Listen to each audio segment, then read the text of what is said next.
Vous êtes sur TOTV Africa, bienvenue à tous. Le Tchad veut-il se rapprocher des pays membres de l'AES?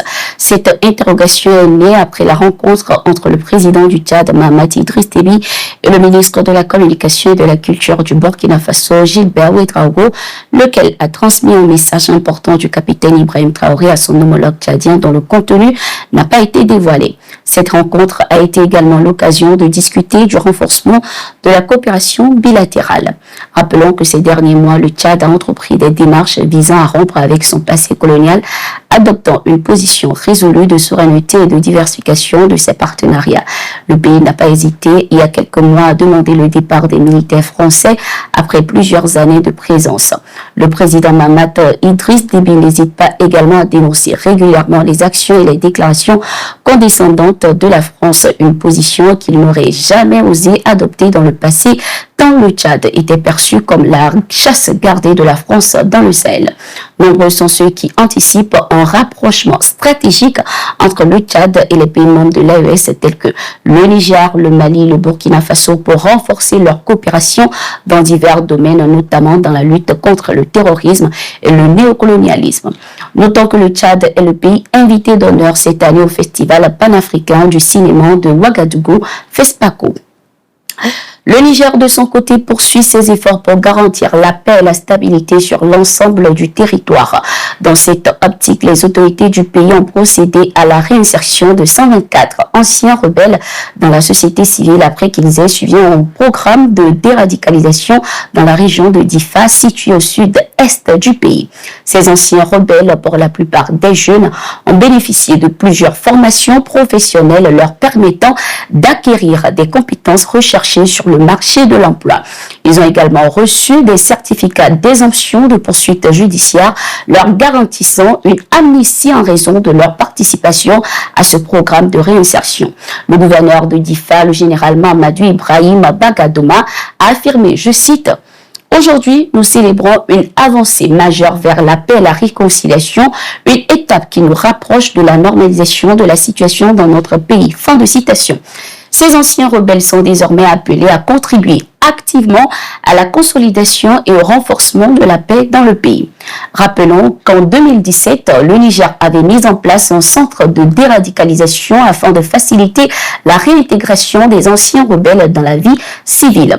Depuis sa création, plus de 700 anciens rebelles ont été formés dans diverses professions et ont bénéficié de divers types de soutien, notamment psychologique, pour devenir plus utiles à leur famille et à leur pays.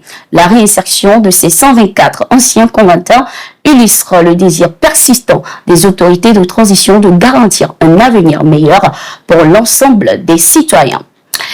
Le 13 janvier 2025, une délégation chinoise dirigée par Liu Zuyi, représentant spécial du gouvernement chinois pour les affaires africaines, a séjourné au Mali. Lors de cette visite, la délégation a échangé avec le ministre des Affaires étrangères du Mali, Abdoulaye Diop. Les discussions ont porté sur le soutien politique mutuel sur la scène internationale, le développement de la coopération économique, notamment la transformation structurelle des économies, entre autres. Les deux personnalités ont saisi et ont ainsi affirmé la volonté de leurs pays respectifs de poursuivre leur renforcement et le renforcement de leur coopération. À cette occasion, le chef de la délégation a réaffirmé le soutien de son pays, la Chine, envers la souveraineté du Mali et des nations membres de la Confédération AES dans tous les domaines. Direction le Burkina Faso, Bassolman Bazié a désormais pris ses fonctions en tant que président de la Commission nationale de la Confédération AES. La cérémonie de sa prise de fonction s'est tenue ce 13 janvier 2025 et a été présidée par le directeur de cabinet du président du Faso. Bassolman Bazié sera chargé de relever les défis relatifs à l'indépendance, à la souveraineté effective et au développement des trois pays membres de la Confédération des États du Sahel. Tout en exprimant sa gratitude envers le président du Faso pour sa confiance, Bassolman Bazié s'est engagé à œuvrer dans une synergie d'action et une complémentarité avec l'ensemble de la population burkinabé pour porter haut les idéaux de la Confédération. Il a déclaré, je cite, « Cette nomination est pour moi non seulement un honneur, mais également un appel à servir avec patriotisme, dévouement, abnégation, intégrité et détermination mon pays, le Burkina Faso, ainsi que les pays frères que sont le Mali et le Niger. » Fin de citation.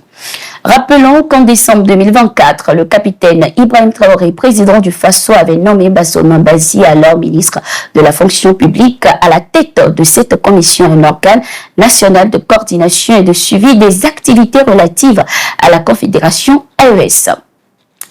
Au Mali, l'armée poursuit ses offensives contre les groupes terroristes qui endeuillent la population.